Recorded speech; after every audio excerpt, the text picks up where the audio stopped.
ಓಂ ಶಾಂತಿ. ಇಂದಿನ ಪರಮಾತ್ಮನ ಮಹಾವಾಕ್ಯ ಮುರುಳಿ ದಿನಾಂಕ 2/8/2025. ಬಾಪ್ತಾದ ಮಧುಬನ. ಮಧುರ ಮಕ್ಕಳೇ, ಎಂದೂ ಕೂಡ ಸುಸ್ತಾಗಿ ನೆನಪಿನ ಯಾತ್ರೆಯನ್ನು ಮಾಡುವುದನ್ನು ಬಿಡಬೇಡಿ. ಸದಾ ಆತ್ಮ ಅಭಿಮಾನಿ ಸ್ಥಿತಿಯಲ್ಲಿ ಸ್ಥಿತಾಗಿ ಇರಲು ಪ್ರಯತ್ನವನ್ನು ಪಡಿ. ಪರಮಾತ್ಮ ತಂದೆಯ ಪ್ರೀತಿಯನ್ನು ಸೆಳೆಯುವುದಕ್ಕೋಸ್ಕರ ತಂದೆಯ ನೆನಪಿನಲ್ಲಿ ಇರಿ. ಅಂದರೆ ಪರಮಾತ್ಮ ತಂದೆಯ ಪ್ರೀತಿಯನ್ನು ಆಕರ್ಷಣೆ ಮಾಡುವುದಕ್ಕೋಸ್ಕರ ಪರಮಾತ್ಮ ತಂದೆಯ ನೆನಪಿನಲ್ಲಿ ಇರಿ. ಅಥವಾ ಮಧುರರಾಗುವುದಕ್ಕೋಸ್ಕರ ಪರಮಾತ್ಮ ತಂದೆಯ ನೆನಪಿನಲ್ಲಿ ಸ್ಥಿತ ಆಗಿರಿ. ಇಂದಿನ ಪ್ರಶ್ನೆಯಾಗಿದೆ, 16 ಕಲಾ ಸಂಪೂರ್ಣರಾಗುವುದಕ್ಕೋಸ್ಕರ ಅಥವಾ ಪರ್ಫೆಕ್ಟ್ ಅಂದರೆ ಪರಿಪೂರ್ಣರಾಗುವುದಕ್ಕೋಸ್ಕರ ಅವಶ್ಯವಾಗಿ ಯಾವೊಂದು ಪುರುಷಾರ್ಥವನ್ನು ಮಾಡಬೇಕು? ಉತ್ತರ, ಎಷ್ಟು ಸಾಧ್ಯವೋ ಅಷ್ಟು ಸ್ವಯಂ ಅನ್ನು ಆತ್ಮ ಎಂದು ತಿಳಿದುಕೊಳ್ಳಿ.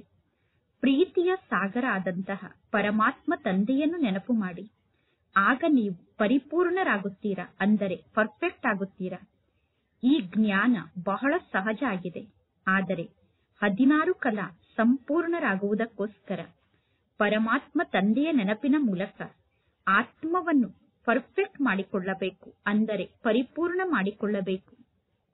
ಸ್ವಯಂ ಅನ್ನು ಆತ್ಮ ಎಂದು ತಿಳಿದುಕೊಳ್ಳುವುದರಿಂದ ನೀವು ಮಧುರರಾಗುತ್ತೀರಾ ಮತ್ತು ಸ್ವಯಂ ಅನ್ನು ಆತ್ಮ ಎಂದು ತಿಳಿದುಕೊಳ್ಳುವುದರಿಂದ ಎಲ್ಲಾ ಪ್ರಕಾರದ ಕಿರಿಕಿರಿಗಳು ಸಮಾಪ್ತಿಯಾಗುತ್ತದೆ. ಇಂದಿನ ಗೀತೆಯಾಗಿದೆ, ನೀವು ಪ್ರೀತಿಯ ಸಾಗರ ಆಗಿದ್ದೀರಾ. ಓಂ ಶಾಂತಿ. ಪ್ರೀತಿಯ ಸಾಗರ ಆದಂತಹ ಪರಮಾತ್ಮ ತಂದೆ ತಮ್ಮ ಮಕ್ಕಳನ್ನೂ ಕೂಡ ತಮ್ಮ ಸಮಾನ ಪ್ರೀತಿಯ ಸಾಗರರನ್ನಾಗಿ ಮಾಡುತ್ತಾರೆ. ನಾವೀಗ ಈ ರೀತಿ ಲಕ್ಷ್ಮಿ ಅಥವಾ ನಾರಾಯಣ ಆಗಬೇಕು ಅನ್ನುವ ಗುರಿ ಉದ್ದೇಶ ಮಕ್ಕಳ ಸಮ್ಮುಖದಲ್ಲಿ ಇದೆ. ಈ ಲಕ್ಷ್ಮೀ ನಾರಾಯಣರನ್ನು ಎಲ್ಲರೂ ಎಷ್ಟೊಂದು ಪ್ರೀತಿ ಮಾಡುತ್ತಾರೆ.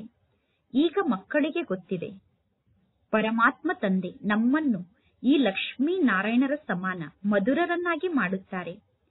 ತಂದೆಯ ನೆನಪಿನ ಮೂಲಕ ಈಗ ಇಲ್ಲೇ ನಾವು ಮಧುರರಾಗಬೇಕು. ಭಾರತದ ಯೋಗದ ಬಗ್ಗೆ ಗಾಯನ ಇದೆ. ಇದು ಪರಮಾತ್ಮ ತಂದೆಯ ನೆನಪಾಗಿದೆ. ಈ ನೆನಪಿನ ಮೂಲಕ ನೀವು ಈ ಲಕ್ಷ್ಮೀ ನಾರಾಯಣರ ಸಮಾನ ವಿಶ್ವಕ್ಕೆ ಮಾಲೀಕರಾಗುತ್ತೀರಾ. ಈಗ ಮಕ್ಕಳಾದ ನೀವು ಇಲ್ಲಿ ಪರಿಶ್ರಮವನ್ನು ಪಡಬೇಕು.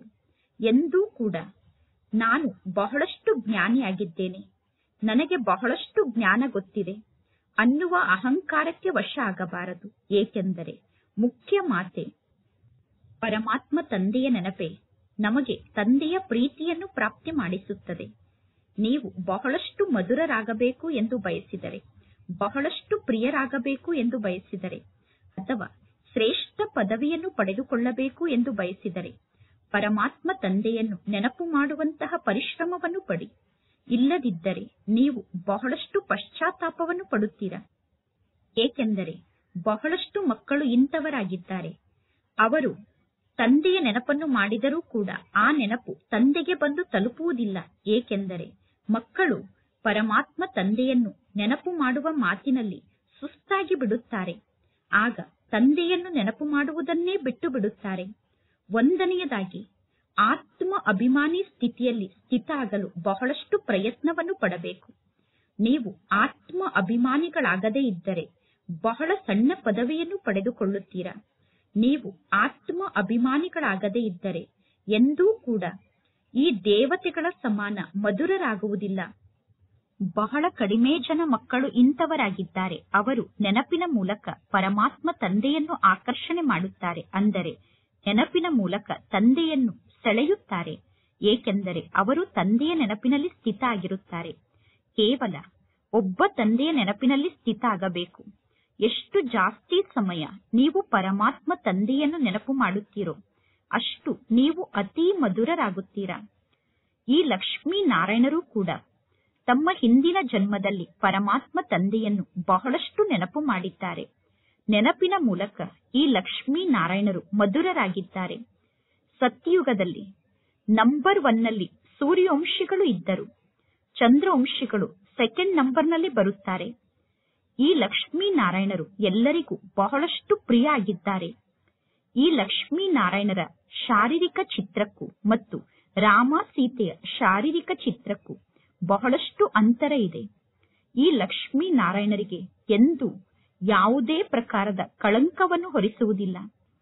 ಶ್ರೀಕೃಷ್ಣನಿಗೆ ಬೈ ಮಿಸ್ಟೇಕ್ ಕಳಂಕವನ್ನು ಹೊರಿಸಿದ್ದಾರೆ ಅಂದರೆ ಶ್ರೀಕೃಷ್ಣನಿಗೆ ತಪ್ಪಾಗಿ ಕಳಂಕವನ್ನು ಹೊರಿಸಿದ್ದಾರೆ. ರಾಮ ಸೀತೆಗೂ ಕೂಡ ಕಳಂಕವನ್ನು ಹೊರಿಸುತ್ತಾರೆ ಅಂದರೆ ರಾಮ ಸೀತೆಯ ಬಗ್ಗೆ ಕೂಡ ನಿಂದನೆಯನ್ನು ಮಾಡುತ್ತಾರೆ. ಯಾವಾಗ ನೀವು ಸ್ವಯಂ ಅನ್ನು ಆತ್ಮ ಎಂದು ತಿಳಿದುಕೊಳ್ಳುತ್ತೀರೋ ಆಗ ನೀವು ಬಹಳಷ್ಟು ಮಧುರರಾಗುತ್ತೀರಾ ಎಂದು ತಂದೆ ತಿಳಿಸುತ್ತಾರೆ. ಆತ್ಮ ಎಂದು ತಿಳಿದುಕೊಂಡು ತಂದೆಯನ್ನು ನೆನಪು ಮಾಡುವ ಮಾತಿನಲ್ಲೇ ಬಹಳಷ್ಟು ಖುಷಿ ಇದೆ. ಎಷ್ಟು ಜಾಸ್ತಿ ಸಮಯ ಪರಮಾತ್ಮ ತಂದೆಯನ್ನು ನೆನಪು ಮಾಡುತ್ತೀರೋ ಅಷ್ಟು ಜಾಸ್ತಿ ನೀವು ಸತೋ ಪ್ರಧಾನರಾಗುತ್ತೀರಾ ಮತ್ತು 16 ಕಲಾ ಸಂಪೂರ್ಣರಾಗುತ್ತೀರಾ. 14 ಕಲೆ ಉಳ್ಳಂತವರಿಗೆ ಪುನಃ ಕಲ್ಮಶವುಳ್ಳಂತಹ ಆತ್ಮರು ಎಂದು ಕರೆಯಲಾಗುತ್ತದೆ. ಅವರಲ್ಲಿ ಇನ್ನೂ ಅನೇಕ ಪ್ರಕಾರದ ಕಲ್ಮಶ ಇರುತ್ತದೆ. 16 ಕಲೆ ಉಳ್ಳವರಾಗುವುದು ಅಂದರೆ ಸಂಪೂರ್ಣರಾಗುವುದಾಗಿದೆ. ಜ್ಞಾನ ಅಂತೂ ಬಹಳ ಸಹಜ ಆಗಿದೆ. ಯಾರು ಬೇಕಾದರೂ ಈ ಜ್ಞಾನದ ಶಿಕ್ಷಣವನ್ನು ಕಲಿಯಬಹುದು. ಪ್ರತಿ ಕಲ್ಪದಲ್ಲೂ ನೀವು 84 ಜನ್ಮವನ್ನು ಪಡೆದುಕೊಳ್ಳುತ್ತಾ ಬಂದಿದ್ದೀರಾ. ಈಗ ಇನ್ನು ಯಾರೂ ವಾಪಸ್ ಮನೆಗೆ ಹೋಗಿಲ್ಲ. ಈಗಲೇ ಯಾರೂ ವಾಪಸ್ ಮನೆಗೆ ಹೋಗಲು ಸಾಧ್ಯ ಇಲ್ಲ. ಎಲ್ಲಿಯವರೆಗೂ ಎಲ್ಲರೂ ಸಂಪೂರ್ಣ ಪವಿತ್ರರಾಗುವುದಿಲ್ಲವೋ ಅಲ್ಲಿಯವರೆಗೂ ಮನೆಗೆ ಹೋಗಲು ಸಾಧ್ಯ ಇಲ್ಲ. ನೀವು ಪವಿತ್ರರಾಗದೇ ಇದ್ದರೆ ಶಿಕ್ಷೆಯನ್ನು ಅನುಭವ ಮಾಡಬೇಕಾಗುತ್ತದೆ. ಪರಮಾತ್ಮ ತಂದೆ ಬಾರಿ ಬಾರಿಗೂ ತಿಳಿಸುತ್ತಾರೆ, ಎಷ್ಟು ಸಾಧ್ಯವೋ ಅಷ್ಟು ನಾನು ಆತ್ಮ ಆಗಿದ್ದೇನೆ ಅನ್ನುವ ಮೊದಲನೇ ಮಾತನ್ನು ಮೊದಲು ಪಕ್ಕಾ ಮಾಡಿಕೊಳ್ಳಿ. ಆತ್ಮನಾದ ನಾನು ನನ್ನ ಮನೆಯಲ್ಲಿ ನಿವಾಸವನ್ನು ಮಾಡುತ್ತಿದ್ದೆ. ನನ್ನ ಮನೆಯಾದ ಪರಮಧಾಮದಲ್ಲಿ ಇದ್ದಾಗ ನಾನು ಸತೋಪ್ರಧಾನ ಆತ್ಮನಾಗಿದ್ದೆ. ನಂತರ ಈ ಸಾಕಾರ ಜಗತ್ತಿನಲ್ಲಿ ನಾನು ಜನ್ಮವನ್ನು ಪಡೆದುಕೊಳ್ಳುತ್ತಾ ಬಂದಿದ್ದೇನೆ. ಕೆಲವರು ಜಾಸ್ತಿ ಜನ್ಮವನ್ನು ಪಡೆದುಕೊಳ್ಳುತ್ತಾರೆ, ಕೆಲವರು ಕಡಿಮೆ ಜನ್ಮವನ್ನು ಪಡೆದುಕೊಳ್ಳುತ್ತಾರೆ. ಅಂತ್ಯದಲ್ಲಿ ಎಲ್ಲರೂ ತಮೋ ಪ್ರಧಾನರಾಗುತ್ತಾರೆ. ತಮೋ ಪ್ರಧಾನರಾದಾಗ ಈ ಜಗತ್ತಿಗೆ ಗೌರವ ಕಡಿಮೆ ಆಗುತ್ತದೆ. ಮನೆ ಹೊಸದಾಗಿ ಇರುತ್ತದೆ. ಹೊಸ ಮನೆಯಲ್ಲಿ ಎಷ್ಟೊಂದು ಆರಾಮಾಗಿ ಇರುತ್ತಾರೆ. ಹೊಸ ಮನೆಯಲ್ಲಿ ಎಷ್ಟೊಂದು ಆರಾಮ್ನ ಅನುಭವ ಆಗುತ್ತದೆ. ಅದೇ ರೀತಿ ಹೊಸ ಜಗತ್ತಾದ ಸತ್ಯಯುಗದಲ್ಲಿ ನಾವು ಆರಾಮಾಗಿ ಇದ್ದೆವು. ನಂತರ ಆತ್ಮದಲ್ಲಿ ಕಲ್ಮಶ ಸೇರಿಕೊಳ್ಳುತ್ತಾ ಹೋಗುತ್ತದೆ. ಕಲೆ ಕಡಿಮೆ ಆಗುತ್ತಾ ಹೋಗುತ್ತದೆ. ಒಂದು ವೇಳೆ ಮಕ್ಕಳಾದ ನೀವು ಪರಿಪೂರ್ಣ ಆದಂತಹ ಪರ್ಫೆಕ್ಟ್ ಆದಂತಹ ಜಗತ್ತಿಗೆ ಹೋಗಬೇಕು ಎಂದು ಬಯಸಿದರೆ ನೀವು ಪರಿಪೂರ್ಣರಾಗಬೇಕು, ಪರ್ಫೆಕ್ಟ್ ಆಗಬೇಕು. ಕೇವಲ ಜ್ಞಾನದಲ್ಲಿ ಪರ್ಫೆಕ್ಟ್ ಆದರೆ ನಿಮಗೆ ಪರ್ಫೆಕ್ಟ್ ಎಂದು ಕರೆಯುವುದಿಲ್ಲ. ಕೇವಲ ಜ್ಞಾನಕ್ಕೆ ಪರಿಪೂರ್ಣರಾಗುವುದು ಎಂದು ಕರೆಯುವುದಿಲ್ಲ. ಆತ್ಮವನ್ನು ಪರಿಪೂರ್ಣ ಮಾಡಿಕೊಳ್ಳಬೇಕು. ನಾನು ಆತ್ಮ ಆಗಿದ್ದೇನೆ ಅನ್ನುವ ಸ್ಥಿತಿಯಲ್ಲಿ ಸ್ಥಿತಾಗಲು ಎಷ್ಟು ಸಾಧ್ಯವೋ ಅಷ್ಟು ಪ್ರಯತ್ನವನ್ನು ಪಡಬೇಕು. ನಾನು ಆತ್ಮನಾಗಿದ್ದೇನೆ, ನಾನು ಪರಮಾತ್ಮ ತಂದೆಯ ಮಗು ಆಗಿದ್ದೇನೆ ಅನ್ನುವ ಸ್ಥಿತಿಯಲ್ಲಿ ಸ್ಥಿತಾಗಲು ಎಷ್ಟು ಸಾಧ್ಯವೋ ಅಷ್ಟು ಪ್ರಯತ್ನವನ್ನು ಪಡಬೇಕು. ಆಂತರ್ಯದಲ್ಲಿ ಬಹಳಷ್ಟು ಖುಷಿ ಇರಬೇಕು. ಮನುಷ್ಯರು ಸ್ವಯಂ ಅನ್ನು ದೇಹದಾರಿ ಎಂದು ತಿಳಿದುಕೊಂಡು ಖುಷಿ ಪಡುತ್ತಾರೆ. ನಾನು ಇಂಥವರ ಮಗ ಆಗಿದ್ದೇನೆ ಅನ್ನುವ ನಶೆ ಇರುತ್ತದೆ. ಅದು ಅಲ್ಪ ಕಾಲದ ನಶೆಯಾಗಿದೆ. ಈಗ ಮಕ್ಕಳಾದ ನೀವು ಪರಮಾತ್ಮ ತಂದೆಯ ಜೊತೆಗೆ ಸಂಪೂರ್ಣ ಯೋಗವನ್ನು ಜೋಡಣೆ ಮಾಡಬೇಕು. ತಂದೆಯನ್ನು ನೆನಪು ಮಾಡುವ ಮಾತಿನಲ್ಲಿ ಗೊಂದಲಕ್ಕೊಳಗಾಗಬಾರದು. ಬಲೆ ನೀವು ವಿದೇಶದಲ್ಲಿ ಎಲ್ಲಿಗೆ ಬೇಕಾದರೂ ಹೋಗಿ, ಬಲೆ ನೀವು ವಿದೇಶದಲ್ಲಿ ಎಲ್ಲಿಗೆ ಬೇಕಾದರೂ ಹೋಗಬಹುದು. ಆದರೆ ಕೇವಲ ಒಬ್ಬ ತಂದೆಯನ್ನು ನೆನಪು ಮಾಡಬೇಕು ಅನ್ನುವ ಮಾತನ್ನು ಬುದ್ಧಿಯಲ್ಲಿ ಪಕ್ಕಾ ಮಾಡಿಕೊಳ್ಳಿ. ಪರಮಾತ್ಮ ತಂದೆ ಪ್ರೀತಿಯ ಸಾಗರ ಆಗಿದ್ದಾರೆ. ಪ್ರೀತಿಯ ಸಾಗರ ಎಂದು ಬೇರೆ ಯಾವ ಮನುಷ್ಯರಿಗೂ ಮಹಿಮೆಯನ್ನು ಮಾಡಲು ಸಾಧ್ಯ ಇಲ್ಲ.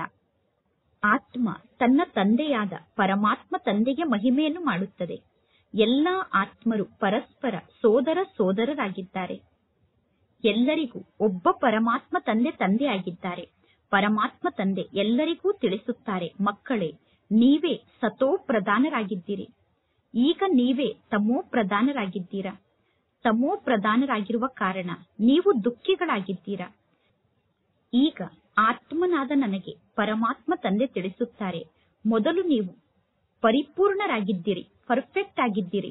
ಎಲ್ಲಾ ಆತ್ಮರು ಪರಮಧಾಮದಲ್ಲಿ ಪರ್ಫೆಕ್ಟ್ ಆಗೇ ಇದ್ದರು. ಬಲೆ ಪ್ರತಿಯೊಬ್ಬರ ಪಾತ್ರ ಬೇರೆ ಬೇರೆ ಆಗಿದೆ. ಆದರೆ ಪರಮಧಾಮದಲ್ಲಿ ಆತ್ಮರಂತೂ ಪರಿಪೂರ್ಣರಾಗಿ ಇರುತ್ತಾರೆ ತಾನೆ. ಪವಿತ್ರರಾಗದೆ ಯಾರು ಆ ಮನೆಗೆ ವಾಪಸ್ ಹೋಗಲು ಸಾಧ್ಯ ಇಲ್ಲ. ಸುಖಧಾಮದಲ್ಲಿ ನಿಮಗೆ ಸುಖ ಕೂಡ ಇರುತ್ತದೆ, ಶಾಂತಿ ಕೂಡ ಇರುತ್ತದೆ. ಆದ್ದರಿಂದ ನಿಮ್ಮ ಧರ್ಮ ಸರ್ವಶ್ರೇಷ್ಠ ಧರ್ಮ ಆಗಿದೆ. ಸುಖಧಾಮದಲ್ಲಿ ನಿಮ್ಮ ಜೀವನದಲ್ಲಿ ಅಪಾರ ಸುಖ ಇರುತ್ತದೆ. ಅಂದ ಮೇಲೆ ನಾವೀಗ ಎಂತಹ ಪದವಿಯನ್ನು ಪಡೆದುಕೊಳ್ಳುತ್ತೇವೆ ಎಂದು ನೀವು ಸ್ವಯಂ ವಿಚಾರವನ್ನು ಮಾಡಿ. ನೀವೀಗ ಸ್ವರ್ಗಕ್ಕೆ ಮಾಲೀಕರಾಗುತ್ತೀರಾ. ಸತ್ಯುಗದಲ್ಲಿ ನಿಮ್ಮ ಜನ್ಮ ವಜ್ರ ಸಮಾನ ಜನ್ಮ ಆಗಿರುತ್ತದೆ. ಈಗ ನಿಮ್ಮ ಈ ಜನ್ಮ ಕವಡೆಯ ಸಮಾನ ಆಗಿದೆ. ಈಗ ಪರಮಾತ್ಮ ತಂದೆಯಾದ ನನ್ನ ನೆನಪಿನಲ್ಲಿ ಸ್ಥಿತಾಗಿ ಎಂದು ಮಕ್ಕಳಿಗೆ ಸೂಚನೆಯನ್ನು ನೀಡುತ್ತಾರೆ. ನೀವೆಲ್ಲರೂ ತಂದೆಯಾದ ನನ್ನನ್ನು ಕೂಗಿ ಕರೆಯುತ್ತೀರಾ. ಪರಮಾತ್ಮ ತಂದೆ, ನೀವು ಬಂದು ಪತಿತರಾಗಿರುವ ನಮ್ಮನ್ನು ಪಾವನರನ್ನಾಗಿ ಮಾಡಿ ಎಂದು. ಸತ್ಯುಗ ಸಂಪೂರ್ಣ ನಿರ್ವಿಕಾರಿ ಜಗತ್ತಾಗಿದೆ. ರಾಮ ಸೀತೆಯರಿಗೆ ಸಂಪೂರ್ಣರು ಎಂದು ಕರೆಯುವುದಿಲ್ಲ. ರಾಮ ಸೀತೆ ಸೆಕೆಂಡ್ ಗ್ರೇಡ್ನಲ್ಲಿ ಇದ್ದಾರೆ. ನೆನಪಿನ ಯಾತ್ರೆಯಲ್ಲಿ ರಾಮ ಸೀತೆ ಸಂಪೂರ್ಣ ಪಾಸ್ ಆಗಿಲ್ಲ. ಬಲೆ ಜ್ಞಾನವನ್ನು ತಿಳಿಸುವ ಮಾತಿನಲ್ಲಿ ಯಾರು ಎಷ್ಟೇ ತೀಕ್ಷ್ಣವಾಗಿ ಮುಂದೆ ಇರಬಹುದು, ಆದರೆ ಕೇವಲ ಜ್ಞಾನವನ್ನು ತಿಳಿಸುವಂತವರು ಎಂದು ತಂದೆಗೆ ಮಧುರರು ಎಂದು ಅನುಭವ ಆಗುವುದಿಲ್ಲ. ನೀವು ಪರಮಾತ್ಮ ತಂದೆಯ ನೆನಪಿನಲ್ಲಿ ಸ್ಥಿತ ಆದರೆ ನೀವು ಮಧುರರಾಗುತ್ತೀರಾ. ನಂತರ ಪುನಃ ಪರಮಾತ್ಮ ತಂದೆ ಕೂಡ ನಿಮಗೆ ಮಧುರ ಎಂದು ಅನುಭವ ಆಗುತ್ತದೆ. ಶಿಕ್ಷಣ ಅಂತೂ ಬಹಳ ಸಹಜ ಆಗಿದೆ. ಈಗ ನಾವು ಪವಿತ್ರರಾಗಬೇಕು ಮತ್ತು ಪರಮಾತ್ಮ ತಂದೆಯ ನೆನಪಿನಲ್ಲಿ ಸ್ಥಿತ ಆಗಬೇಕು. ನೀವೀಗ ಪುನಃ ಈ ಜ್ಞಾನದ ಮಾತನ್ನು ಚೆನ್ನಾಗಿ ನೋಟ್ ಮಾಡಿಕೊಳ್ಳಿ. ಒಂದು ವೇಳೆ ಎಲ್ಲಾದರೂ ಯಾವುದಾದರೂ ಮಾತಿನಲ್ಲಿ ಕಿರಿಕಿರಿ ಆಗುತ್ತಿದೆ ಅಥವಾ ನೀವು ಅಹಂಕಾರಕ್ಕೆ ವಶ ಆಗುತ್ತಿದ್ದೀರಾ ಅಂದರೆ ನೀವು ಎಂದೂ ನೆನಪಿನ ಯಾತ್ರೆಯಲ್ಲಿ ಸ್ಥಿತಾಗಲು ಸಾಧ್ಯ ಇಲ್ಲ.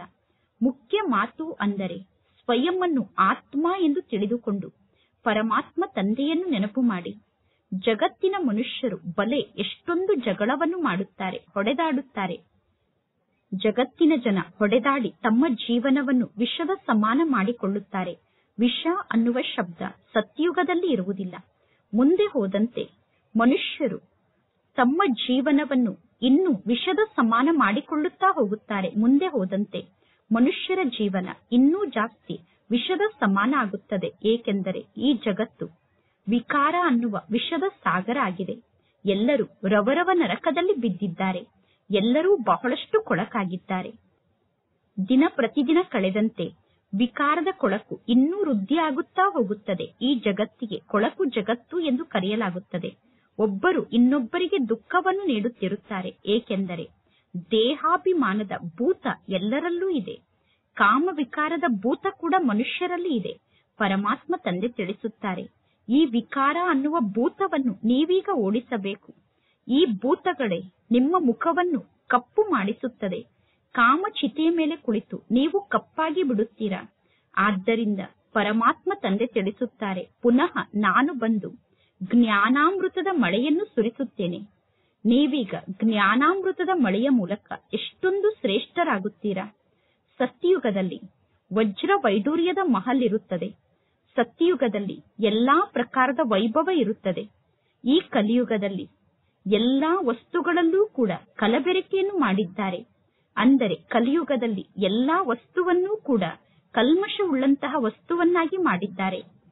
ಆಕಳ ಆಹಾರವನ್ನೂ ಕೂಡ ನೋಡಿ.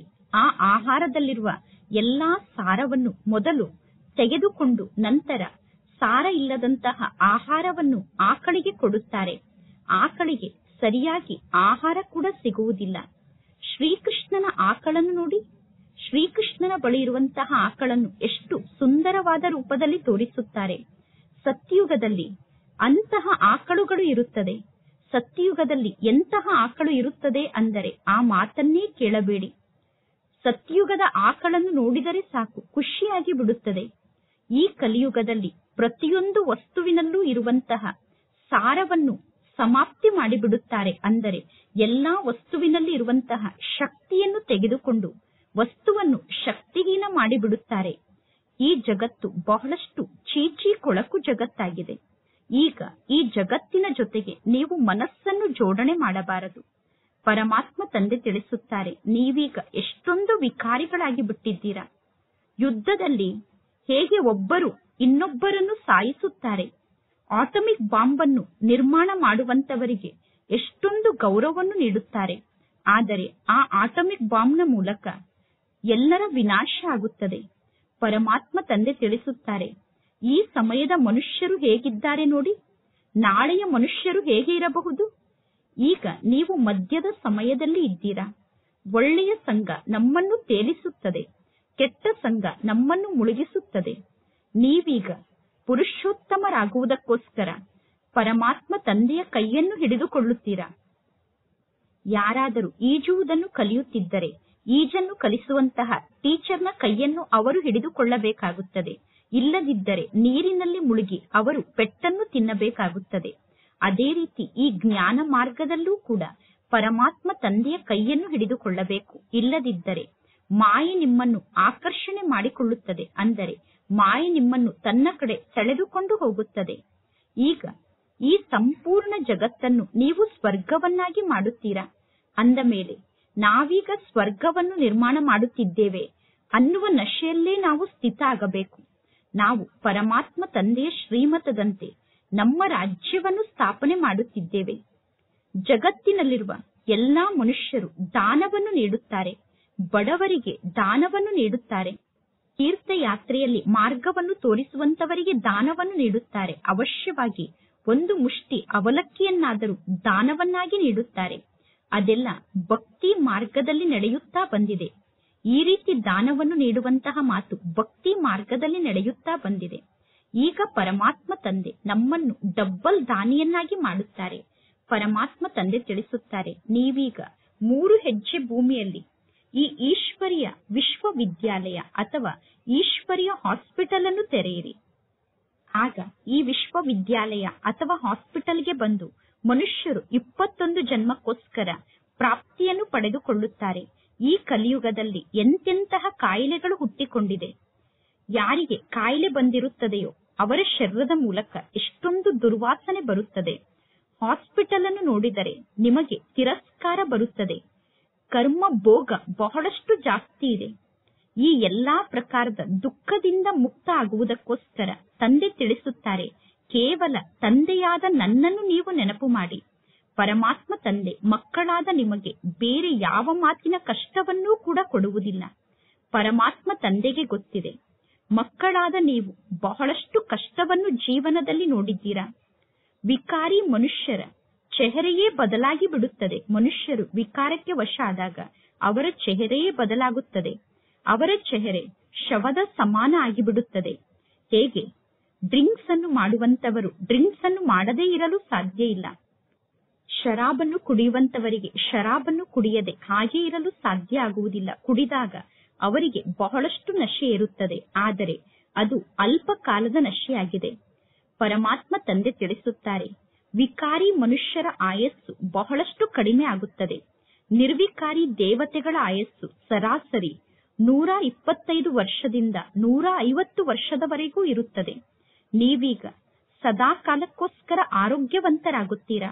ಅಂದ ಮೇಲೆ ನಿಮ್ಮ ಆಯಸ್ಸು ಕೂಡ ವೃದ್ಧಿಯಾಗುತ್ತದೆ. ನಿಮ್ಮ ಕಾಯ ನಿರೋಗಿ ಕಾಯ ಆಗುತ್ತದೆ. ಪರಮಾತ್ಮ ತಂದೆಗೆ ಅವಿನಾಶಿ ಸರ್ಜನ್ ಎಂದು ಕರೆಯಲಾಗುತ್ತದೆ. ಸದ್ಗುರು ಆದಂತಹ ಪರಮಾತ್ಮ ತಂದೆ ಜ್ಞಾನದ ಇಂಜೆಕ್ಷನ್ ಕೊಟ್ಟು ಅಜ್ಞಾನದ ಅಂಧಕಾರವನ್ನು ವಿನಾಶ ಮಾಡುತ್ತಾರೆ. ಪರಮಾತ್ಮ ತಂದೆಯ ಬಗ್ಗೆ ಜಗತ್ತಿನ ಜನರಿಗೆ ಗೊತ್ತಿಲ್ಲ. ಆದ್ದರಿಂದ ಈ ಜಗತ್ತಿಗೆ ಅಜ್ಞಾನದ ಅಂಧಕಾರದ ಜಗತ್ತು ಎಂದು ಕರೆಯಲಾಗುತ್ತದೆ. ಇದು ಭಾರತದ ನಿವಾಸಿಗಳ ಮಾತಾಗಿದೆ. ಪರಮಾತ್ಮ ತಂದೆಯ ಬಗ್ಗೆ ಗೊತ್ತಿರದೇ ಇರುವ ಕಾರಣ ಎಲ್ಲರೂ ಅಜ್ಞಾನದ ಅಂಧಕಾರದಲ್ಲಿ ಇದ್ದಾರೆ. ಯೇಸು ಕ್ರಿಸ್ತನ ಬಗ್ಗೆ ಕ್ರಿಶ್ಚಿಯನ್ ಧರ್ಮದವರಿಗೆ ಗೊತ್ತಿದೆ. ಇಂತಹ ಸಂವತ್ಸರದಲ್ಲಿ ಯೇಸು ಕ್ರಿಸ್ತ ಬಂದರು ಎಂದು ಅವರು ಹೇಳುತ್ತಾರೆ. ಕ್ರಿಶ್ಚಿಯನ್ನರ ಬಳಿ ತಮ್ಮ ಧರ್ಮದವರ ಸಂಪೂರ್ಣ ಲೀಸ್ಟ್ ಇದೆ. ಹೇಗೆ ನಂಬರ್ ವಾರಾಗಿ ಪೋಪ್ ಅವರು ಗದ್ದಿಯ ಮೇಲೆ ಕುಳಿತುಕೊಳ್ಳುತ್ತಾರೆ, ಅಂದರೆ ನಂಬರ್ ವಾರಾಗಿ ಪೋಪ್ ಹೇಗೆ ಸಿಂಹಾಸನದ ಮೇಲೆ ಕುಳಿತುಕೊಳ್ಳುತ್ತಾರೆ ಎಂದು ಕ್ರಿಶ್ಚಿಯನ್ನರಿಗೆ ಗೊತ್ತಿದೆ. ಕೇವಲ ಭಾರತ ದೇಶದವರಿಗೆ ಮಾತ್ರ ಯಾರ ಜೀವನದ ಚರಿತ್ರೆಯ ಬಗ್ಗೆಯೂ ಗೊತ್ತಿಲ್ಲ. ಭಾರತದ ನಿವಾಸಿಗಳಿಗೆ ದೇವತೆಗಳ ಜೀವನದ ಚರಿತ್ರೆಯ ಬಗ್ಗೆ ಗೊತ್ತಿಲ್ಲ. ಎಲ್ಲರೂ ಹೇ ದುಃಖಹರ್ತ ಸುಖಕರ್ತ ಪರಮಾತ್ಮ ತಂದೆ ಬನ್ನಿ ಎಂದು ಕರೆಯುತ್ತಾರೆ. ಹೇ ಮಾತ್ಪಿತಾ ಬನ್ನಿ ಎಂದು ಪರಮಾತ್ಮ ತಂದೆಯನ್ನು ಕರೆಯುತ್ತಾರೆ. ಒಳ್ಳೆಯದು. ಮಾತ್ಪಿತಾರವರ ಜೀವನದ ಕಥೆಯನ್ನು ತಿಳಿಸಿ ಅಂದರೆ ಮಾತ್ಪಿತಾ ಆದಂತಹ ಪರಮಾತ್ಮ ತಂದೆಯ ಜೀವನದ ಕಥೆಯ ಬಗ್ಗೆ ಯಾರಿಗೂ ಗೊತ್ತಿಲ್ಲ. ಈಗ ಇದು ಪುರುಷೋತ್ತಮ ಸಂಗಮ ಯುಗ ಆಗಿದೆ ಅನ್ನುವುದು ನಿಮಗೆ ಗೊತ್ತಿದೆ. ನಾವೀಗ ಪುರುಷೋತ್ತಮರಾಗುತ್ತಿದ್ದೇವೆ. ಅಂದ ಮೇಲೆ ಸಂಪೂರ್ಣ ಜ್ಞಾನದ ಶಿಕ್ಷಣವನ್ನು ನಾವು ಕಲಿಯಬೇಕು. ಲೋಕದ ಮರ್ಯಾದೆ, ಕುಲದ ಮರ್ಯಾದೆಯಲ್ಲಿ ಬಹಳಷ್ಟು ಮಕ್ಕಳು ಸಿಕ್ಕಿ ಹಾಕಿಕೊಂಡಿರುತ್ತಾರೆ.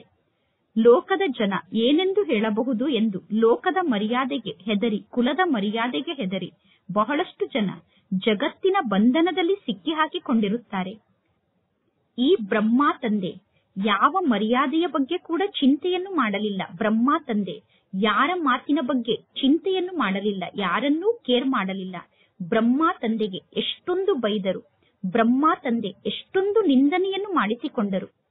ನಾನು ಇಷ್ಟೊಂದು ನಿಂದನೆಯನ್ನು ಮಾಡಿಸಿಕೊಳ್ಳಬೇಕಾಗುತ್ತದೆ ಎಂದು ಬ್ರಹ್ಮ ತಂದೆಯ ಮನಸ್ಸಿನಲ್ಲಿ ವಿಚಾರ ಇರಲಿಲ್ಲ. ನಾನು ಇಷ್ಟೊಂದು ನಿಂದನೆಯನ್ನು ಮಾಡಿಸಿಕೊಳ್ಳಬೇಕಾಗುತ್ತದೆ ಎಂದು ಬ್ರಹ್ಮ ತಂದೆಯ ಬುದ್ಧಿಯಲ್ಲಿ ಇರಲಿಲ್ಲ. ಮಾರ್ಗದಲ್ಲಿ ನಡೆಯುತ್ತಾ ಬ್ರಾಹ್ಮಣ ಸಿಕ್ಕಿ ಹಾಕಿಕೊಂಡರು ಎಂದು ಕಥೆಯಲ್ಲಿ ಹೇಳುತ್ತಾರೆ ತಾನೆ. ಆ ರೀತಿ ತಮ್ಮ ಜೀವನದ ಮಾರ್ಗದಲ್ಲಿ ನಡೆಯುತ್ತಿದ್ದಂತಹ ಬ್ರಹ್ಮ ತಂದೆ ಸಿಕ್ಕಿ ಹಾಕಿಕೊಂಡರು ಎಂದು ಹೇಳಲಾಗುತ್ತದೆ. ಪರಮಾತ್ಮ ತಂದೆ ಬ್ರಹ್ಮ ತಂದೆಯನ್ನು ಬ್ರಾಹ್ಮಣನನ್ನಾಗಿ ಮಾಡಿದರು. ಆದ್ದರಿಂದ ಬ್ರಹ್ಮ ತಂದೆ ನಿಂದನೆಯನ್ನು ಮಾಡಿಸಿಕೊಳ್ಳಬೇಕಾಯಿತು. ಸಂಪೂರ್ಣ ಪಂಚಾಯಿತಿ ಒಂದು ಕಡೆಗೆ ಇತ್ತು, ಬ್ರಹ್ಮ ತಂದೆ ಒಬ್ಬರೇ ಇನ್ನೊಂದು ಕಡೆ ಇದ್ದರು. ಸಿಂಧಿಗಳ ಸಂಪೂರ್ಣ ಪಂಚಾಯಿತಿಯವರು ನೀನು ಏನನ್ನು ಮಾಡುತ್ತಿದ್ದೀಯಾ ಎಂದು ಬ್ರಹ್ಮ ತಂದೆಗೆ ಕೇಳಿದರು. ಅರೆ, ಗೀತೆಯಲ್ಲೂ ಕೂಡ ಭಗವಾನ್ ವಾಚಿದೆ ತಾನೆ, ಕಾಮ ಮಹಾಶತ್ರು ಆಗಿದೆ. ಕಾಮ ವಿಕಾರದ ಮೇಲೆ ವಿಜಯವನ್ನು ಪಡೆದುಕೊಂಡರೆ ನೀವು ವಿಶ್ವಕ್ಕೆ ಮಾಲೀಕರಾಗುತ್ತೀರಾ ಅನ್ನುವುದು ಭಗವದ್ಗೀತೆಯ ಶಬ್ದ ಆಗಿದೆ. ಕಾಮ ವಿಕಾರದ ಮೇಲೆ ವಿಜಯವನ್ನು ಪಡೆದುಕೊಂಡರೆ ನೀವು ಜಗಜ್ಜೀತರಾಗುತ್ತೀರಾ ಎಂದು ನನ್ನ ಮೂಲಕ ಯಾರೋ ಹೇಳಿಸುತ್ತಿದ್ದಾರೆ ಎಂದು ಬ್ರಹ್ಮ ತಂದೆ ಹೇಳಿದರು. ಈ ಲಕ್ಷ್ಮೀನಾರಾಯಣರು ಕಾಮ ವಿಕಾರದ ಮೇಲೆ ವಿಜಯವನ್ನು ಪಡೆದುಕೊಂಡಿದ್ದಾರೆ ತಾನೆ. ಸತ್ಯಯುಗದಲ್ಲಿ ಯುದ್ಧ ಮುಂತಾದ ಯಾವ ಮಾತು ಇರುವುದಿಲ್ಲ. ಈಗ ನಾನು ನಿಮಗೆ ಸ್ವರ್ಗದ ರಾಜ್ಯಭಾಗ್ಯವನ್ನು ನೀಡುವುದಕ್ಕೋಸ್ಕರ ಬಂದಿದ್ದೇನೆ. ಈಗ ನೀವು ಪವಿತ್ರರಾಗಿ ಮತ್ತು ಪರಮಾತ್ಮ ತಂದೆಯನ್ನು ನೆನಪು ಮಾಡಿ. ಪತ್ನಿ ಹೇಳುತ್ತಾರೆ ನಾನು ಪಾವನ ಆಗಿ ಇರುತ್ತೇನೆ ಎಂದು, ಪತಿ ಹೇಳುತ್ತಾರೆ ನಾನು ಪಾವನ ಆಗುವುದಿಲ್ಲ ಎಂದು. ಆಗ ಒಬ್ಬರು ಹಂಸ, ಇನ್ನೊಬ್ಬರು ಬಕಪಕ್ಷಿಯಾಗಿ ಬಿಡುತ್ತಾರೆ. ಪರಮಾತ್ಮ ತಂದೆ ಬಂದು ಜ್ಞಾನರತ್ನವನ್ನು ಆರಿಸುವಂತಹ ಹಂಸವನ್ನಾಗಿ ನಮ್ಮನ್ನು ಮಾಡುತ್ತಾರೆ. ಆದರೆ ಒಬ್ಬರು ಹಂಸ ಆಗುತ್ತಾರೆ, ಇನ್ನೊಬ್ಬರು ಹಂಸ ಆಗುವುದಿಲ್ಲ. ಆಗ ಪರಸ್ಪರರ ಮಧ್ಯದಲ್ಲಿ ಎಷ್ಟೊಂದು ಜಗಳ ನಡೆಯುತ್ತದೆ. ಯಜ್ಞದ ಆದಿಯ ಸಮಯದಲ್ಲಿ ಮಕ್ಕಳಲ್ಲಿ ಬಹಳಷ್ಟು ಶಕ್ತಿ ಇತ್ತು. ಈಗ ಮಕ್ಕಳಲ್ಲಿ ಅಂತಹ ಯಾವ ಶಕ್ತಿಯೂ ಇಲ್ಲ. ಬಲೆ ಮಕ್ಕಳು ಹೇಳುತ್ತಾರೆ ನಾನು ಪರಮಾತ್ಮ ತಂದೆಯ ಆಸ್ತಿಗೆ ವಾರಸುದಾರ ಆಗಿದ್ದೇನೆ ಎಂದು. ಆದರೆ ತಂದೆಯ ಆಸ್ತಿಗೆ ವಾರಸುದಾರರಾಗುವ ಮಾತೇ ಬೇರೆ ಆಗಿದೆ. ಅಂದರೆ ವಾರಸುದಾರರ ಲಕ್ಷಣಗಳೇ ಬೇರೆ ರೀತಿ ಇರುತ್ತದೆ. ಯಜ್ಞದ ಆದಿಯ ಸಮಯದಲ್ಲಿ ಚಮತ್ಕಾರ ಆಯಿತು. ದೊಡ್ಡ ದೊಡ್ಡ ಮನೆತನದವರೂ ಕೂಡ ತಕ್ಷಣ ಮನೆಯನ್ನು ಬಿಟ್ಟು ತಂದೆಯ ಮೂಲಕ ಆಸ್ತಿಯನ್ನು ಪಡೆದುಕೊಳ್ಳುವುದಕ್ಕೋಸ್ಕರ ಇಲ್ಲಿಗೆ ಬಂದರು. ಅವರು ತಂದೆಯ ಮಕ್ಕಳಾಗಿ ಯೋಗ್ಯರಾಗಿ ಬಿಟ್ಟರು. ಆದಿಯ ಸಮಯದಲ್ಲಿ ಯಾರೆಲ್ಲ ಈ ಯಜ್ಞಕ್ಕೆ ಬಂದರೋ ಅವರು ಚಮತ್ಕಾರವನ್ನು ಮಾಡಿದರು. ಈಗ ಅಂತಹ ಆತ್ಮರು ಎಲ್ಲೋ ಕೆಲವರು ಹುಟ್ಟಿಕೊಳ್ಳುತ್ತಾರೆ. ಏಕೆಂದರೆ ಮಕ್ಕಳಲ್ಲಿ ಲೋಕದ ಮರ್ಯಾದೆ, ಕುಲದ ಮರ್ಯಾದೆಯ ಚಿಂತೆ ಬಹಳಷ್ಟು ಇದೆ. ಅನೇಕರು ಲೋಕದ ಮರ್ಯಾದೆಯಲ್ಲಿ ಸಿಕ್ಕಿ ಹಾಕಿಕೊಂಡಿದ್ದಾರೆ. ಯಾರು ಯಜ್ಞದ ಆದಿಯ ಸಮಯದಲ್ಲಿ ಬಂದರೋ ಅವರು ಬಹಳಷ್ಟು ಧೈರ್ಯ, ಸಾಹಸವನ್ನು ಮಾಡಿ ತೋರಿಸಿದರು. ಈಗ ಅಷ್ಟೊಂದು ಸಾಹಸವನ್ನು ಇಟ್ಟುಕೊಳ್ಳುವಂತವರು ಬಹಳ ಕಡಿಮೆ ಜನ ಇದ್ದಾರೆ. ಎಲ್ಲೋ ಕೆಲವರು ಬಹಳ ಪರಿಶ್ರಮ ಪಟ್ಟರೆ ಅಷ್ಟೊಂದು ಸಾಹಸವನ್ನು ಮಾಡಿ ತೋರಿಸಲು ಸಾಧ್ಯ. ಇನ್ನು ಬಡವರು ಅಷ್ಟೊಂದು ಸಾಹಸವನ್ನು ಮಾಡಿ ತೋರಿಸಬಹುದು. ಮಾಲೆಯ ಮಣಿ ಆಗಬೇಕು ಎಂದು ಬಯಸಿದರೆ ಪುರುಷಾರ್ಥವನ್ನು ಮಾಡಬೇಕು. ಮಾಲೆಯಂತೂ ಬಹಳ ದೊಡ್ಡದಾಗಿದೆ. ಅಷ್ಟರತ್ನಗಳ ಮಾಲೆ ಕೂಡ ಇದೆ, 108 ಮಣಿಗಳ ಮಾಲೆ ಕೂಡ ಇದೆ. ನಂತರ 16,108 ಮಣಿಗಳ ಮಾಲೆ ಕೂಡ ಇದೆ. ಪರಮಾತ್ಮ ತಂದೆ ಸ್ವಯಂ ಹೇಳುತ್ತಾರೆ ನೀವೀಗ ಬಹಳಷ್ಟು ಪರಿಶ್ರಮವನ್ನು ಪಡಬೇಕು. ಸ್ವಯಂ ಅನ್ನು ಆತ್ಮ ಎಂದು ತಿಳಿದುಕೊಳ್ಳಿ. ಮಕ್ಕಳು ತಂದೆಯ ಸಮ್ಮುಖದಲ್ಲಿ ಸತ್ಯವನ್ನು ಹೇಳುವುದೇ ಇಲ್ಲ. ಯಾರೆಲ್ಲ ಒಳ್ಳೆಯ ಮಕ್ಕಳು ಸ್ವಯಂ ಅನ್ನು ಆತ್ಮ ಎಂದು ತಿಳಿದುಕೊಳ್ಳುತ್ತಾರೋ ಅವರ ವಿಕರ್ಮ ವಿನಾಶ ಆಗುತ್ತದೆ. ಬಲೆ ನೀವು ಜ್ಞಾನಿ ಆತ್ಮರಾಗಿರಬಹುದು. ಜ್ಞಾನವನ್ನು ತಿಳಿಸುವುದು ಒಳ್ಳೆಯದಾಗಿದೆ, ಆದರೆ ಮಕ್ಕಳಲ್ಲಿ ಯೋಗ ಇಲ್ಲ. ಯೋಗ ಇಲ್ಲ ಅಂದರೆ ನೀವು ತಂದೆಯ ಹೃದಯವನ್ನು ಗೆಲ್ಲಲು ಸಾಧ್ಯ ಇಲ್ಲ. ತಂದೆಯನ್ನು ನೀವು ನೆನಪು ಮಾಡದೇ ಇದ್ದರೆ ನೀವು ತಂದೆಯ ಹೃದಯವನ್ನು ಗೆಲ್ಲಲು ಆಗುವುದಿಲ್ಲ.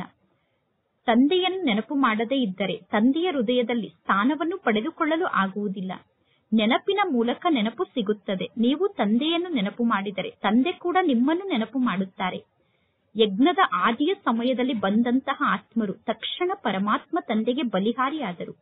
ಈಗ ಪರಮಾತ್ಮ ತಂದೆಗೆ ಬಲಿಹಾರಿಯಾಗುವುದು ಚಿಕ್ಕಮ್ಮನ ಮನೆಗೆ ಹೋಗಿ ಬಂದಷ್ಟು ಸುಲಭ ಅಲ್ಲ. ಮುಖ್ಯ ಮಾತು ಅಂದರೆ ತಂದೆಯ ನೆನಪಾಗಿದೆ. ತಂದೆಯನ್ನು ನೆನಪು ಮಾಡಿದಾಗ ಖುಷಿಯ ನಶೆ ಏರುತ್ತದೆ. ಎಷ್ಟು ಜಾಸ್ತಿ ಕಲೆಗಳು ಕಡಿಮೆ ಆಗುತ್ತಾ ಹೋಗುತ್ತದೆಯೋ ಅಷ್ಟು ದುಃಖ ಜಾಸ್ತಿ ಆಗುತ್ತದೆ. ಈಗ ಪುನಃ ಕಲೆಗಳು ಜಾಸ್ತಿ ಆದರೆ ಖುಷಿಯ ನಶೆ ಜಾಸ್ತಿ ಆಗುತ್ತದೆ. ಅಂತ್ಯದಲ್ಲಿ ನಿಮಗೆ ಎಲ್ಲಾ ಮಾತಿನ ಸಾಕ್ಷಾತ್ಕಾರ ಆಗುತ್ತದೆ. ಯಾರು ಪರಮಾತ್ಮ ತಂದೆಯನ್ನು ಜಾಸ್ತಿ ನೆನಪು ಮಾಡುತ್ತಾರೋ ಅವರಿಗೆ ಯಾವ ಪದವಿ ಸಿಗುತ್ತದೆ? ತಂದೆಯನ್ನು ಬಹಳಷ್ಟು ನೆನಪು ಮಾಡಿದರೆ ಅಂತ್ಯದಲ್ಲಿ ಎಲ್ಲಾ ಪ್ರಕಾರದ ಸಾಕ್ಷಾತ್ಕಾರ ಆಗುತ್ತದೆ. ಯಾವಾಗ ವಿನಾಶ ಆಗುತ್ತದೆಯೋ ಆಗ ನೀವು ಸ್ವರ್ಗದ ಸಾಕ್ಷಾತ್ಕಾರದ ಹಲ್ವಾವನ್ನು ತಿನ್ನುತ್ತಿರುತ್ತೀರಾ. ವಿನಾಶದ ಸಮಯದಲ್ಲಿ ಸ್ವರ್ಗದ ಸಾಕ್ಷಾತ್ಕಾರ ಅನ್ನುವ ಹಲ್ವಾ ನಿಮಗೆ ಪ್ರಾಪ್ತಿಯಾಗುತ್ತದೆ. ಪರಮಾತ್ಮ ತಂದೆ ಬಾರಿ ಬಾರಿಗೂ ತಿಳಿಸುತ್ತಾರೆ, ನೆನಪಿನ ಯಾತ್ರೆಯನ್ನು ವೃದ್ಧಿ ಮಾಡಿಕೊಳ್ಳಿ. ನೀವು ಯಾರಿಗಾದರೂ ಸ್ವಲ್ಪ ಜ್ಞಾನವನ್ನು ತಿಳಿಸಿದರೆ ನೀವು ಜ್ಞಾನವನ್ನು ತಿಳಿಸುವುದನ್ನು ನೋಡಿ ತಂದೆ ಖುಷಿ ಪಡುವುದಿಲ್ಲ. ಒಬ್ಬ ಪಂಡಿತನ ಕತೆ ಕೂಡ ಇದೆ ತಾನೆ. ರಾಮ ಎಂದು ಹೇಳಿದರೆ ಸಮುದ್ರವನ್ನು ದಾಟಬಹುದು ಎಂದು ಪಂಡಿತ ಹೇಳಿದ. ಆದರೆ ಆ ಪಂಡಿತನಿಗೆ ರಾಮನ ಬಗ್ಗೆ ವಿಶ್ವಾಸ ಇರದೇ ಇರುವ ಕಾರಣ ನೀರಿನಲ್ಲಿ ಮುಳುಗಿಬಿಟ್ಟ ಎಂದು ನಿಶ್ಚಯದಲ್ಲೇ ವಿಜಯ ಇದೆ ಎಂದು ತೋರಿಸುತ್ತಾರೆ. ಪರಮಾತ್ಮ ತಂದೆಯ ಬಗ್ಗೆ ಸಂಶಯ ಬಂದರೆ ನೀವು ವಿನಾಶವನ್ನು ಪ್ರಾಪ್ತಿ ಮಾಡಿಕೊಳ್ಳುತ್ತೀರಾ. ತಂದೆಯ ನೆನಪಿನ ಮೂಲಕ ಪಾಪನಾಶ ಆಗುತ್ತದೆ. ಹಗಲು ರಾತ್ರಿ ಪರಮಾತ್ಮ ತಂದೆಯನ್ನು ನೆನಪು ಮಾಡಲು ಪ್ರಯತ್ನ ಪಡಬೇಕು. ನಂತರ ಕರ್ಮೇಂದ್ರಿಯದ ಚಂಚಲತೆ ಸಮಾಪ್ತಿಯಾಗುತ್ತದೆ. ತಂದೆಯ ನೆನಪಿನಲ್ಲೇ ಬಹಳಷ್ಟು ಪರಿಶ್ರಮ ಇದೆ. ಅನೇಕ ಮಕ್ಕಳು ನೆನಪಿನ ಚಾರ್ಟ್ ಅನ್ನು ಇಡುವುದಿಲ್ಲ. ಅಂದರೆ ನೆನಪಿನ ಚಾರ್ಟ್ ಅನ್ನು ಇಡದೇ ಇದ್ದರೆ ಫೌಂಡೇಶನ್ನೇ ಸರಿಯಿಲ್ಲ ಎಂದು ಅರ್ಥ. ಎಷ್ಟು ಸಾಧ್ಯವೋ ಅಷ್ಟು ತಂದೆಯನ್ನು ನೆನಪು ಮಾಡಬೇಕು. ತಂದೆಯನ್ನು ನೀವು ಎಷ್ಟು ಜಾಸ್ತಿ ನೆನಪು ಮಾಡುತ್ತೀರೋ ಅಷ್ಟು ಸತೋ ಪ್ರಧಾನರಾಗುತ್ತೀರಾ. 16 ಕಲಾ ಸಂಪೂರ್ಣರಾಗುತ್ತೀರಾ. ಪವಿತ್ರತೆಯ ಜೊತೆಗೆ ನೆನಪಿನ ಯಾತ್ರೆ ಕೂಡ ಬೇಕು. ನೀವು ಪವಿತ್ರರಾಗಿದ್ದಾಗ ಮಾತ್ರ ನೀವು ತಂದೆಯ ನೆನಪಿನಲ್ಲಿ ಸ್ಥಿತ ಆಗಲು ಸಾಧ್ಯ. ಈ ಜ್ಞಾನದ ಪಾಯಿಂಟ್ ಅನ್ನು ಚೆನ್ನಾಗಿ ಧಾರಣೆ ಮಾಡಿಕೊಳ್ಳಿ. ಪರಮಾತ್ಮ ತಂದೆ ಬಹಳಷ್ಟು ನಿರಹಂಕಾರಿಯಾಗಿದ್ದಾರೆ. ಮುಂದೆ ಹೋದಂತೆ ಎಲ್ಲರೂ ನಿಮ್ಮ ಕಾಲಿಗೆ ನಮಸ್ಕಾರವನ್ನು ಮಾಡುತ್ತಾರೆ. ಎಲ್ಲರೂ ಹೇಳುತ್ತಾರೆ, ಅವಶ್ಯವಾಗಿ ಈ ಮಾತೆಯರು ಸ್ವರ್ಗದ ಬಾಗಿಲನ್ನು ತೆರೆಯುತ್ತಾರೆ ಎಂದು. ಈಗಲೂ ಕೂಡ ನೆನಪಿನ ಹರಿತ ಕಡಿಮೆ ಇದೆ. ಈಗ ನೀವು ಯಾವ ದೇಹದಾರಿಯನ್ನೂ ಕೂಡ ನೆನಪು ಮಾಡಬಾರದು. ತಮೋ ಪ್ರಧಾನರಿಂದ ಸತೋ ಪ್ರಧಾನರಾಗುವಂತಹ ಪರಿಶ್ರಮವನ್ನು ಪಡಬೇಕು. ಒಳ್ಳೆಯದು. ಮಧುರಾತಿ ಮಧುರ ಅಗಲಿ ಹೋಗಿ ಮರಳಿ ಸಿಕ್ಕಿರುವ ಮಕ್ಕಳ ಪ್ರತಿ ಮಾತ್ಪಿತಾ ಬಾಪ್ತಾದರವರ ನೆನಪು, ಪ್ರೀತಿ ಹಾಗೂ ಸುಪ್ರಭಾತ. ಆತ್ಮಿಕ ಮಕ್ಕಳಿಗೆ ಆತ್ಮಿಕ ತಂದೆಯ ನಮಸ್ತೆ. ಆತ್ಮಿಕ ತಂದೆಗೆ ಆತ್ಮಿಕ ಮಕ್ಕಳ ನೆನಪು, ಪ್ರೀತಿ ಹಾಗೂ ನಮಸ್ತೆ ನಮಸ್ತೆ ನಮಸ್ತೆ. ಧಾರಣೆಗೋಸ್ಕರ ಮುಖ್ಯ ಸಾರ. ಫಸ್ಟ್ ಪಾಯಿಂಟ್, ಈ ಪತಿತ ಚೀಚಿ ದುಃಖಿ ಜಗತ್ತಿನ ಜೊತೆಗೆ ಮನಸ್ಸನ್ನು ಜೋಡಣೆ ಮಾಡಬಾರದು. ಒಬ್ಬ ಪರಮಾತ್ಮ ತಂದೆಯ ಕೈಯನ್ನು ಹಿಡಿದುಕೊಂಡು ಈ ಜಗತ್ತನ್ನು ಪಾರು ಮಾಡಿ ಆ ಸತ್ಯುಗಕ್ಕೆ ಹೋಗಬೇಕು. ಅಂದರೆ ಆ ದಡಕ್ಕೆ ಹೋಗಬೇಕು. ಸೆಕೆಂಡ್ ಪಾಯಿಂಟ್, ಮಾಲೆಯ ಮಣಿ ಆಗುವುದಕ್ಕೋಸ್ಕರ ಬಹಳಷ್ಟು ಸಾಹಸವನ್ನು ಇಟ್ಟುಕೊಂಡು ಪುರುಷಾರ್ಥವನ್ನು ಮಾಡಬೇಕು. ಜ್ಞಾನ ರತ್ನವನ್ನೇ ಆರಿಸಿಕೊಳ್ಳುವಂತಹ ಹಂಸ ಆಗಬೇಕು. ಯಾವುದೇ ಪ್ರಕಾರದ ವಿಕರ್ಮವನ್ನು ಮಾಡಬಾರದು. ಇಂದಿನ ವರದಾನ ಆಗಿದೆ. ನಿಮಿತ್ತ ಭಾವದ ಮೂಲಕ ಸೇವೆಯಲ್ಲಿ ಸಫಲತೆಯನ್ನು ಪ್ರಾಪ್ತಿ ಮಾಡಿಕೊಳ್ಳುವಂತಹ ಶ್ರೇಷ್ಠ ಸೇವಾದಾರಿಗಳಾಗಿ. ನಿಮಿತ್ತ ಭಾವನೆ ಸೇವೆಯಲ್ಲಿ ಸ್ವತಃ ಸಫಲತೆಯನ್ನು ಪ್ರಾಪ್ತಿ ಮಾಡಿಸುತ್ತದೆ. ನಿಮಿತ್ತ ಭಾವನೆ ಇಲ್ಲ ಅಂದರೆ ಸಫಲತೆ ಸಿಗುವುದಿಲ್ಲ. ಶ್ರೇಷ್ಠ ಸೇವಾದಾರಿಗಳಾಗುವುದು ಅಂದರೆ ತಂದೆಯ ಹೆಜ್ಜೆಯ ಮೇಲೆ ಪ್ರತಿಯೊಂದು ಹೆಜ್ಜೆಯನ್ನು ಇಡುವಂತವರಾಗಬೇಕು. ಪ್ರತಿ ಹೆಜ್ಜೆಯಲ್ಲೂ ಶ್ರೇಷ್ಠ ಮತ ಇರಬೇಕು ಮತ್ತು ಪ್ರತಿ ಹೆಜ್ಜೆಯಲ್ಲೂ ಶ್ರೇಷ್ಠ ಮತದಂತೆ ಎಲ್ಲರನ್ನೂ ಶ್ರೇಷ್ಠರನ್ನಾಗಿ ಮಾಡುವಂತವರಾಗಬೇಕು. ಎಷ್ಟು ಸೇವೆಯಲ್ಲಿ ಸ್ಥಿತ ಆಗುತ್ತೀರೋ ಆಗ ಸ್ವಯಂನಲ್ಲಿ ಇರುವಂತಹ ವ್ಯರ್ಥ ಸಮಾಪ್ತಿಯಾಗುತ್ತದೆ. ಮತ್ತು ಅಷ್ಟೇ ನೀವು ಸಮರ್ಥರಾಗುತ್ತೀರಾ ಮತ್ತು ಸಮರ್ಥ ಆತ್ಮರು ಪ್ರತಿ ಹೆಜ್ಜೆಯಲ್ಲೂ ಸಫಲತೆಯನ್ನು ಪ್ರಾಪ್ತಿ ಮಾಡಿಕೊಳ್ಳುತ್ತಾರೆ. ಯಾರು ಉಮಂಗುತ್ಸಾಹದಲ್ಲಿ ಸ್ವಯಂ ಸ್ಥಿತ ಆಗಿರುತ್ತಾರೋ ಅವರೇ ಶ್ರೇಷ್ಠ ಸೇವಾದಾರಿಗಳಾಗಿದ್ದಾರೆ. ಅವರು ಅನ್ಯರಿಗೂ ಕೂಡ ಉಮಂಗುತ್ಸಾಹದ ಅನುಭವವನ್ನು ಮಾಡಿಸುತ್ತಾರೆ. ಇಂದಿನ ಸ್ಲೋಗನ್ ಆಗಿದೆ, ಈಶ್ವರನ ಸೇವೆಯಲ್ಲಿ ಸ್ವಯಂ ಅನ್ನು ಸದಾ ಆಫರ್ ಮಾಡಿಕೊಳ್ಳಿ, ಆಗ ನಿಮಗೆ ಅವಕಾಶಗಳು ಸಿಗುತ್ತದೆ. ಈಶ್ವರನ ಸೇವೆಗೋಸ್ಕರ ನಾನು ಸದಾ ಸಿದ್ಧ, ನಾನು ಈ ಸೇವೆಯನ್ನು ಮಾಡಲು ತಯಾರಾಗಿದ್ದೇನೆ ಎಂದು ನೀವು ಸ್ವಯಂ ಸೇವೆಗೋಸ್ಕರ ನಿಮ್ಮನ್ನು ನೀವು ಆಫರ್ ಮಾಡಿಕೊಂಡಾಗ ನಿಮಗೆ ಸೇವೆಯ ಅವಕಾಶ ಸಿಗುತ್ತದೆ. ಇಂದಿನ ಅವ್ಯಕ್ತ ಸೂಚನೆ ಆಗಿದೆ, ಸಹಜ ಯೋಗಿ ಆಗಬೇಕು ಅಂದರೆ ಪರಮಾತ್ಮ ತಂದೆಯ ಪ್ರೀತಿಯ ಅನುಭವವನ್ನು ಮಾಡಿ. ಪರಮಾತ್ಮ ತಂದೆಯ ಪ್ರೀತಿ ಅನ್ನುವ ಹಗ್ಗ ದೂರದಲ್ಲಿರುವ ನಿಮ್ಮನ್ನು ತಂದೆಯ ಬಳಿ ಸೆಳೆದುಕೊಂಡು ಬರುತ್ತದೆ ಮತ್ತು ಈ ಪ್ರೀತಿ ಎಂತಹ ಸುಖವನ್ನು ನೀಡುವಂತಹ ಪ್ರೀತಿಯಾಗಿದೆ ಅಂದರೆ ಈ ಪ್ರೀತಿಯಲ್ಲಿ 1 ಸೆಕೆಂಡ್ನಲ್ಲಿ ಮುಳುಗಿಬಿಡಿ. ಆಗ ಅನೇಕ ಪ್ರಕಾರದ ದುಃಖ ಮರೆತು ಹೋಗುತ್ತದೆ ಮತ್ತು ಸದಾ ಕಾಲಕ್ಕೋಸ್ಕರ ಸುಖದ ಉಯ್ಯಾಲೆಯಲ್ಲಿ ಆಟವನ್ನು ಆಡುತ್ತೀರಾ. ಪರಮಾತ್ಮ ತಂದೆಗೆ ಮಕ್ಕಳಾದ ನಿಮ್ಮ ಬಗ್ಗೆ ಎಷ್ಟು ಪ್ರೀತಿ ಇದೆ ಅಂದರೆ ನಿಮ್ಮ ಜೀವನದ ಎಲ್ಲಾ ಸುಖ ಶಾಂತಿಯ ಇಚ್ಛೆಯನ್ನು ಪರಮಾತ್ಮ ತಂದೆ ಪೂರ್ಣ ಮಾಡುತ್ತಾರೆ. ತಂದೆ ಸುಖವನ್ನು ನೀಡುವುದಿಲ್ಲ, ಆದರೆ ನಿಮ್ಮನ್ನೇ ಸುಖದ ಭಂಡಾರಕ್ಕೆ ಮಾಲೀಕರನ್ನಾಗಿ ಮಾಡುತ್ತಾರೆ. ಒಳ್ಳೆಯದು. ಓಂ ಶಾಂತಿ.